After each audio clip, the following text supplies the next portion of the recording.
கடைசி ராசியான மீன ராசிக்காரர்கள் இவங்களுக்கு இந்த 2026ல வரக்கூடிய சனி பெயர்ச்சி என்ன மாதிரியான பலன்கள கொடுக்கும் சார்? ஏற்கனவே நீங்கள் புத்திசாலியானவங்க.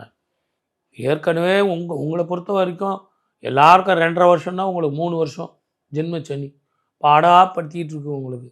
அவனுக்கு 2.5 வருஷம்தான்.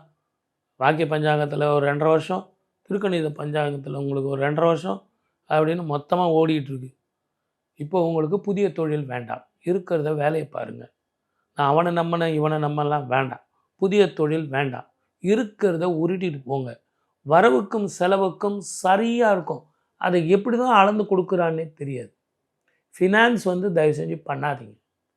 ஏற்கனவே பண்ணிட்டு இருந்தீங்கன்னா கலெக்ஷன் பண்ணுங்கள். புதிய தொழிலில் நான் சொன்ன மாதிரி நடந்துக்குங்க. அதே மாதிரி வேலையில் இருந்தீங்கன்னா மேற்கொண்டு படிக்கிறதுக்காக நீங்கள் கிளம்பி போயிருங்க.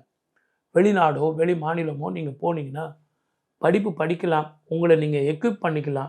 அந்த எக்யூப் பண்ணுறதுனால தீர்க்கமான நிரந்தரமான உங்களுக்கு வருமானம் வரும். நல்லா கண்டிப்பா. சார் இந்த சனிப்பெயர்ச்சி காலங்கள்ல மீனராசிக்காரர்களுக்கு சுப காரியங்கள் திருமணமாக இருக்கட்டும், இல்ல குழந்தை பாக்கியமா இருக்கட்டும், இதெல்லாம் எப்படி இருக்கு சார்? அது ஒரு நல்ல கேள்வி. என்ன காரணம்னு கேட்டிங்கன்னா, இவங்களுக்கு குருவோட வீடுங்கிறதுனால திருமணம் பண்ணும்போது இந்த ஜென்ம சனிக்கு தகுந்த மாதிரி அந்த பெண்ணுடைய ஜாதகம் பார்க்கணும்.